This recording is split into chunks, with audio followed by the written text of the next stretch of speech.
enggak? Benar? Betul. Nah, itu secara nggak langsung kalian itu sudah mengobservasi barang yang akan kalian beli.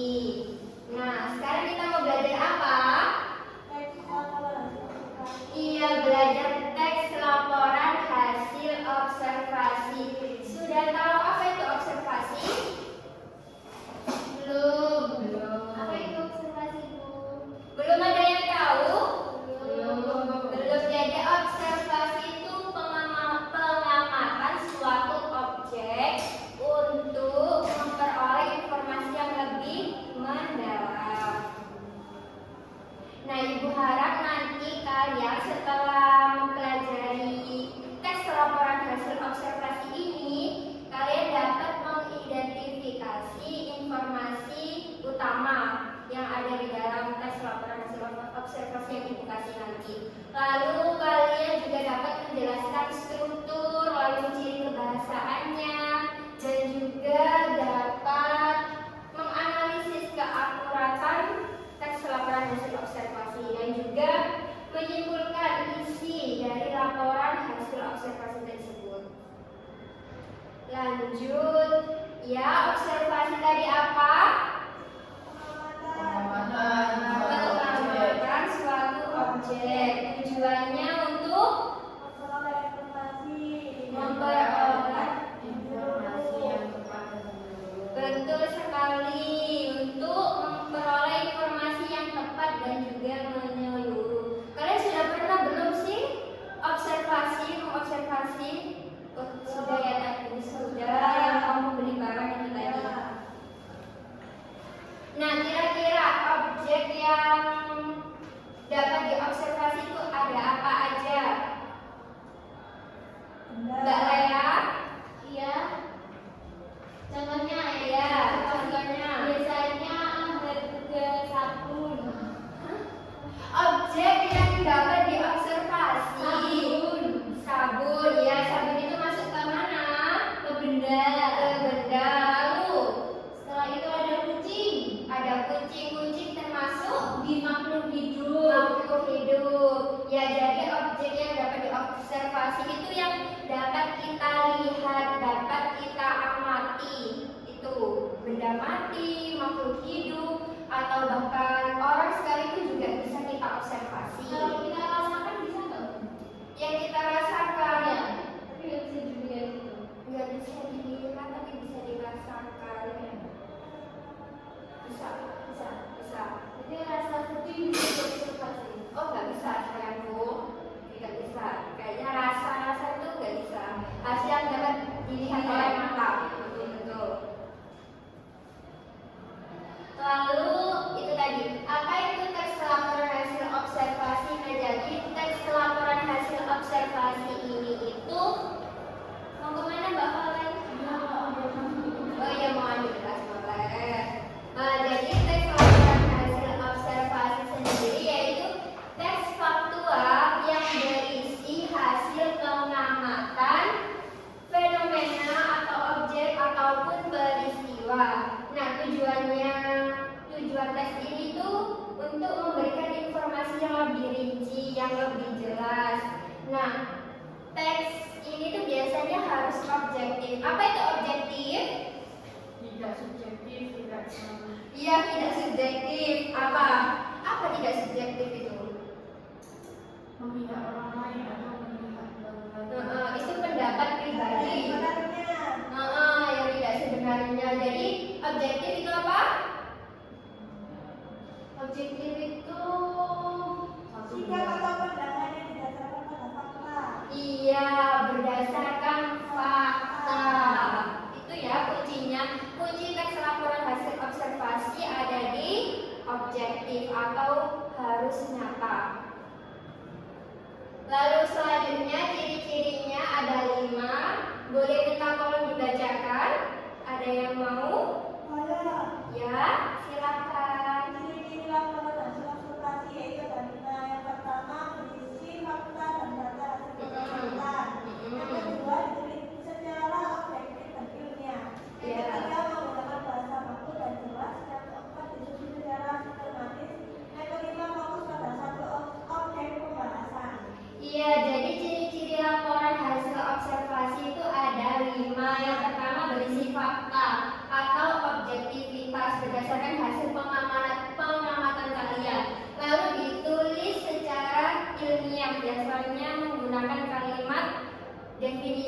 juga kalimat deskripsi. Lalu menggunakan bahasa baku dan jelas, soalnya dia bersifat ilmiah.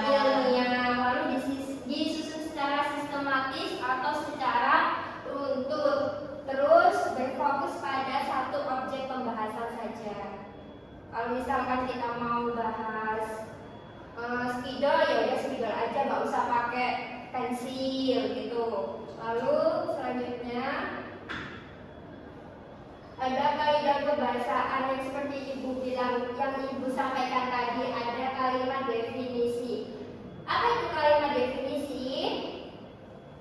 Kalimat yang digunakan untuk memberikan penjelasan atau batasan umum tentang objek yang diamati. Ya, jadi kalimat definisi itu digunakan memberikan penjelasan atau batasan umum tentang objek yang diamati. Nah, biasanya itu menggunakan kata adalah, ialah, yakni, atau bahwa. Misalnya, bunga ini, spidol ini merupakan alat tulis yang digunakan di papan tulis, seperti itu. Lalu yang kedua, menggunakan kalimat deskripsi. Nah, kalimat deskripsi ini tuh biasanya digunakan untuk menjelaskan bagian-bagian atau ciri-ciri khusus sifat objek secara lebih rinci. Lalu yang ketiga, kaidah kebahasaan ketiga itu ada penulisan kutipan tidak langsung. Nah, ini tuh digunakan saat menyertakan informasi dari sumber lain dengan cara parafrase. Nah, bukan menyalin kata-katanya langsung, tapi kita harus memparafrase. Nah, contohnya, menurut Supriyadi 2019, perpustakaan berfungsi sebagai pusat sumber belajar siswa. Berarti kutipan ini diambil dari Supriyadi. Dari sumbernya Supriyadi, seperti itu. Selanjutnya, teks LHO itu hampir sama dengan teks deskripsi. Kira-kira kalian tahu nggak apa yang membedakan antara teks LHO dengan teks deskripsi? Ada yang tahu? Oh, itu Bu, perbedaannya laporan LHO itu objektif. Nah, berdasarkan fakta. Kalau deskripsi objektif tapi juga subjektif. Mantap, betul sekali jawabannya. Teks LHO ini keren. Jadi teks LHO ini tuh biasanya bersifat objektif, harus real tanpa ada pandangan dari diri kita sendiri. Kalau deskripsi boleh kita tambahkan opini kita, boleh kita tambahkan opini orang lain, seperti itu. Iya nak. Iya. Selanjutnya, struktur teks LHO itu ada 3. Apa saja? Pernyataan umum, deskripsi bagian, dan deskripsi manfaat. Nah, betul sekali, ada 3, yaitu pernyataan umum, deskripsi bagian, dan deskripsi manfaat. Nah, untuk pernyataan umum sendiri, ini biasanya menggunakan kaidah kebahasaan kalimat definisi, yaitu pengenalan objek yang diamati secara umum saja. Lalu yang kedua, deskripsi bagian, yaitu penjelasan detail mengenai objek-objek yang kita amati. Nah, biasanya ini menggunakan kalimat deskripsi. Dan yang terakhir, deskripsi manfaat, yaitu penjelasan mengenai kegunaan atau manfaat dari objek yang kita amati tadi. Selanjutnya, langkah-langkah untuk menyusun teks laporan hasil observasinya ada 5. Ada yang mau membacakan? Saya. Ya, silakan. 1. Menentukan objek yang akan diamati. 2. Membuat jadwal yang tepat untuk observasi. 3. Melakukan observasi atau pengamatan. 4. Mencatat data hasil observasi atau pengamatan. 5. Menyusun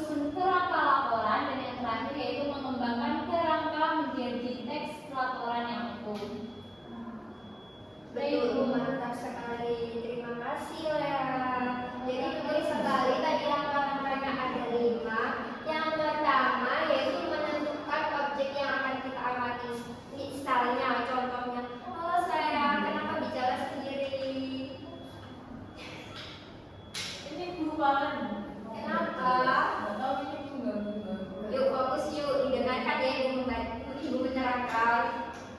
Jadi langkah-langkah yang pertama kita harus menentukan objek yang akan kita amati. Misal kita ambil contoh sebuah kafe, karena kan sekarang banyak anak-anak muda ini suka nongkrong, terus ngejar Aku juga ibu. Oh iya kak.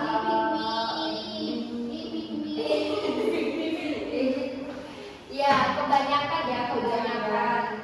Terus yang kedua kita harus membuat jadwal yang tepat untuk observasi. Nah, pemilihan waktu ini sangat penting sekali ya, karena kita harus mengetahui misal kafenya buka jam berapa, lalu kira-kira kafenya itu ramai di waktu pagi hari atau malam hari. Biasanya di apa? Kalau ramai itu biasanya di waktu apa? Malam minggu. Iya, di malam minggu. Berarti kita harus mempunyai jadwal observasi di malam minggu. Gitu. Lalu yang ketiga, kita melakukan observasi atau pengamatan. Nah, mengamati semua bagian ruangan yang ada dalam kafe, misalnya interiornya, terus suasananya, terus menu-menunya, seperti itu. Lalu yang keempat, kita harus mencatat data hasil observasi atau pengamatan.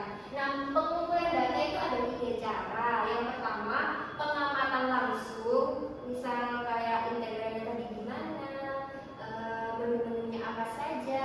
Lalu yang kedua itu berdasarkan wawancara. Misalkan kita mau mewawancarai karyawannya, kayak Mbak biasanya menu yang paling difavoritin orang-orang itu bagi apa aja. Lalu yang sering kesini itu kalangan muda atau ada orang yang sudah berkeluarga kesini, seperti itu. Lalu yang kelima, kita menyusun kerangka laporan. Nah, itu setelah kita memperoleh data-data tersebut, kita susun, kita masukkan, ini masuk ke bagian deskripsi umum, ini masuk ke deskripsi bagian dan juga deskripsi manfaat. Setelah kita kelompokkan, baru kita kembangkan menjadi laporan yang menyeluruh dan memperhatikan kaidah kebahasaannya tadi. Nah, ini Ibu kasih contoh yang tadi mengenai kafe. Untuk pernyataan umumnya seperti ini bisa dilihat, atau Ibu mau minta tolong bacakan sendiri deh. Ada yang mau dimintai tolong? Saya Bu. Ya, silakan. Contoh pernyataan umum. Iya, contoh pernyataan umum dimulai dengan pengenalan. Window Kopi dikenal sebagai tempat nongkrong populer, khususnya bagi kalangan muda di Surabaya.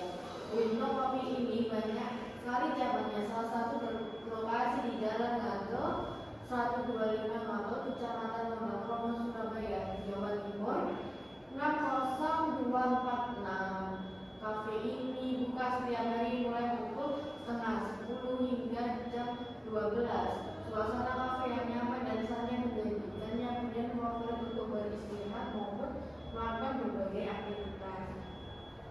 Mantap, terima kasih. Jadi ini adalah contoh pernyataan umum mengenai sebuah kafe. Nah, penjelasannya yaitu mengidentifikasi objeknya dan klasifikasi secara umum saja.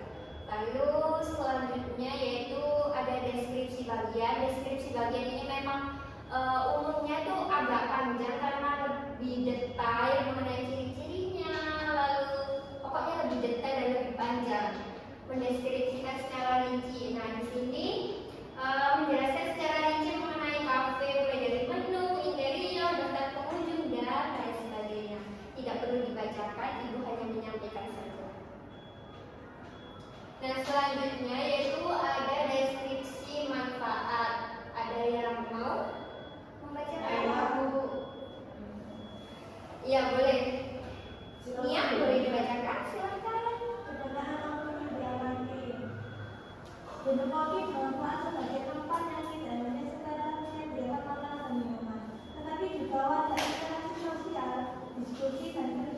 produktif. Suasana yang kondusif mendukung kreativitas anak bangsa dalam mengerjakan tugas maupun pekerjaan. Selain itu, keberadaan kafe ini juga memberi manfaat ekonomi bagi masyarakat sekitar dengan membuka lapangan kerja dan mendukung aktivitas bisnis lokal. Terima kasih. Terima kasih Mbak Nia. Ya, jadi deskripsi manfaat itu biasanya kegunaan objek yang kita amati. Tadi itu seperti manfaat dari tempat ini tuh apa? Biasanya itu untuk diskusi, untuk kerja kelompok atau bahkan kerja itu bisa dimanfaatkan. Lalu yang selanjutnya Ibu mau menampilkan video ya. Tolong diperhatikan yuk. Yuk, diperhatikan. Gak ada video tim, gak ada suaranya, jadi Ibu nanti bakalan stop videonya, nanti Ibu tanya di bagian apa, di bagian apa. Jadi tolong diperhatikan. Siap. Tadi apa? Yang jadi objeknya apa tadi? Kelapa. Hah? Pohon kelapa. Oke, pohon kelapa.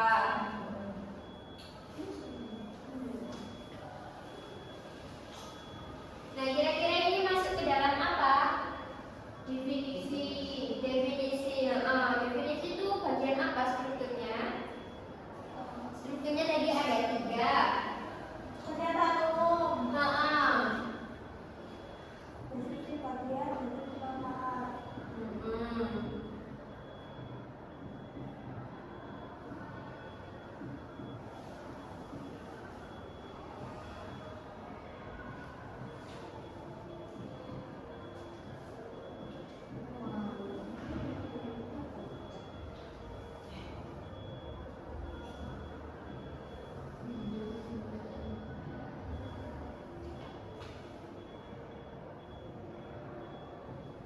Ya, jadi ini masuk ke apa? Pernyataan umum. Pernyataan umum.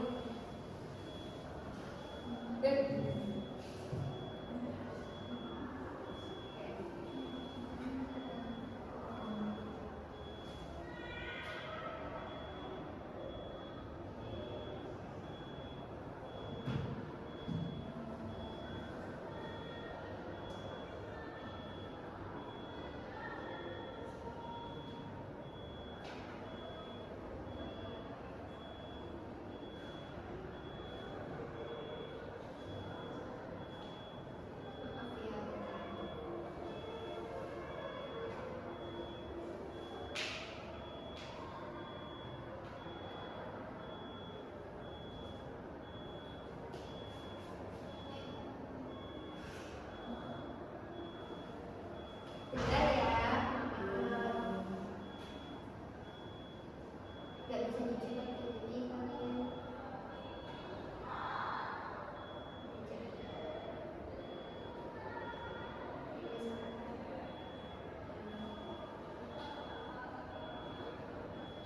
Nah, ini masuk ke dalam apa? Kelapa dapat tumbuh hingga mencapai tinggi 30 meter. Deskripsi bagian itu. Bagian. Deskripsi bagian, bagus sekali. Lalu, nah ini tumbuhan kelapa terdiri dari beberapa bagian utama, yaitu buah, daun, batang. Nah, ini masuk apa? Bagian. Bagian juga. Nah, lalu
juga bonding sama sama teman kalian. Ini ibu ada spidol, masing-masing satu kelompok satu, berhadapan-hadapan dong, berhadapan-hadapan. Nah, spidolnya ditaruh tengah. Nah, nanti clue-nya coba dilihat dulu, diperhatikan terlebih dahulu. Nanti kalau ibu bilang sikut, sikutnya dipegang. Kalau ibu bilang sekat, tangannya gini. Kalau sikat, cepat-cepat ambil spidolnya. Oke? Kalau yang cepat dapat apa, Bu? Yang cepat, Pelatih konsentrasi aja. iya, jangan konsentrasi aja. Nggak boleh kayak gitu. Yuk, sikut, sekat, sikut, sekat, sekat, sekat, sikut, sikat. Siapa yang dapat? Ya, kita ulangi sekali lagi deh. Yang cepat ngambilnya, yang cepat. Sekat, sekat. Oke.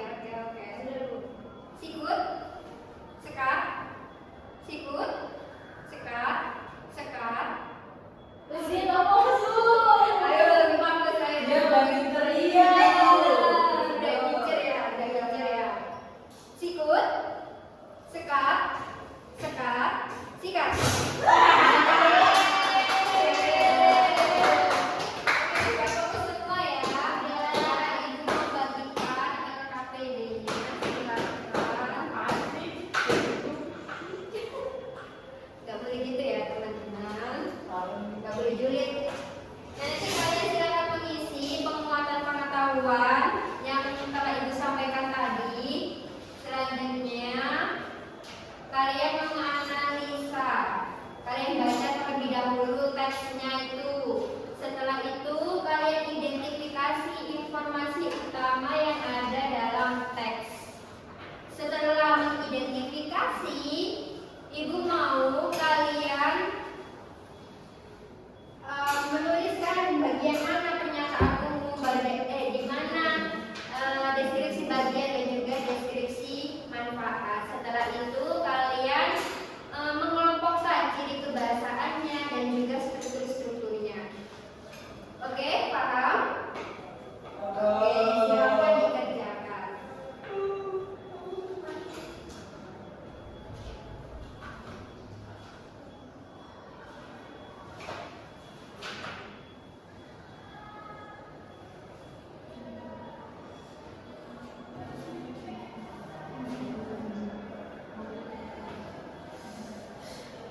Ada yang perlu dibantu?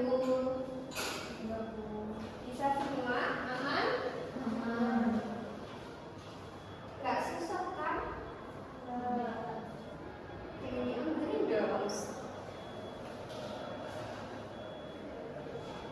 Oke, diskusi. Tadi kan sudah ngomong sama teman.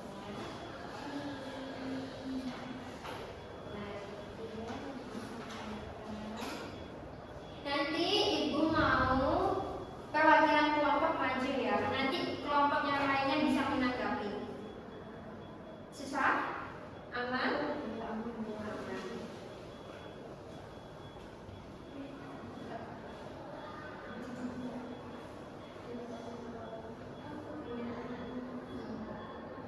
Sudah selesai? Sudah aman. Ibu mau dari kelompok satu dulu yang maju. Kelompok satu yang maju semua dulu. Nah, langsung yang dibacakan yang itu identifikasi. Identifikasi informasi utama. Langsung disampaikan. Identifikasi informasi utamanya apa saja? Jadi Yang jelas objeknya yaitu sampah.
Ada 3. Yang pertama, contoh sampah organik adalah sampah yang mudah membusuk.